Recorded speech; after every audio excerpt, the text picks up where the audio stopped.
This week has been a pretty bad week for news. We had protests in France and Nepal, school shootings and political assassinations in my home country, the United States. And it's like every time I go online, I see people arguing, fighting, more negative stories. And to be honest, I don't really want to talk about any of those stories today. It's all very dark and it's all very sad. And so for today, we're going to take a different direction. We're going to learn English talking about positive, funny, and uplifting stories. So no politics, no violence, no scandals, just fun stuff, uplifting, positive news. And to be honest, I think we're going to continue this trend with the podcast. I'd like to talk more about innovation, interesting stories, people helping other people, this type of inspirational stuff, instead of focusing on the negative reality that is our world. So today, to finish the week strong, I have 2 stories for you that I hope will make you smile, brighten your day, and help you learn a little bit of English. So I'm Grant, and welcome back to Phrasal Verb News, where we use news to teach you phrasal verbs and idioms in context.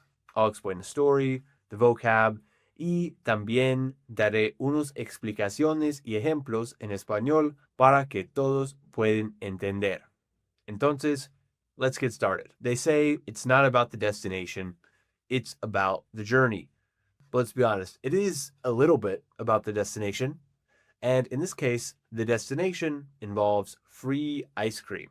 Over Labor Day weekend, a 3-day holiday in the United States, hikers on Colorado's 14,000-foot Huron Peak got a sweet surprise. At the summit, a man dressed head to toe as an ice cream cone was handing out frozen treats like ice cream that he had carried up in a 60-pound, it's like 27-kilogram backpack filled with ice cream and dry ice. The word quickly got around to hikers all over the mountain, and hikers were actually worried that the supply might run out before they made it to the top. Luckily, many got there in time and enjoyed an ice-cold ice cream sandwich at 14,000 feet. Let's move on to the vocab. And remember, I'll give you a brief explanation, some examples, and then ask a question. So try to answer the question in your head or out loud so you can practice a new vocab right away. Let's get started. First, we have word got around. This means a story spread from person to person. For example, word got around about the ice cream man before hikers reached the summit. Word got around the office that bonuses would be delayed. En español es como correr la voz. Por ejemplo, corrió la voz en el barrio de que abrieran un nuevo restaurante. And a question. What's the last piece of news that quickly got around in your office? Next, we have run out of something. This means that you use something until there's none left. For example, the hikers were worried the ice cream would run out before they got there. We ran out of time before finishing the presentation. En español es como quedarse sin algo, o es como decir que se acabó. Por ejemplo, nos quedamos sin tiempo para terminar el proyecto. And a question. What's something your team often runs out of? Is it time, patience, or money? Now on to the second story. This story comes from a cute village in Italy, where a young Argentine traveler named Flor booked an Airbnb in the small town of Castel San Lorenzo. She wanted to explore the countryside where her father grew up. When she arrived, she showed the hosts some old family photos, and to her surprise, the host recognized her relatives and actually explained that the house she had rented turned out to be her father's childhood home. And even more incredible, their family had actually purchased it directly from her grandparents. What a coincidence. The hosts were very helpful and helped Flor piece together her family history, checking records and helping to fill in missing details. For her, it was an emotional and unforgettable way to connect with her roots. What a great and heartwarming story about strangers reconnecting and helping each other. Let's move on to the vocab. First, we have turn out. This means to result in an unexpected way. For example, the Airbnb turned out to be her father's childhood home.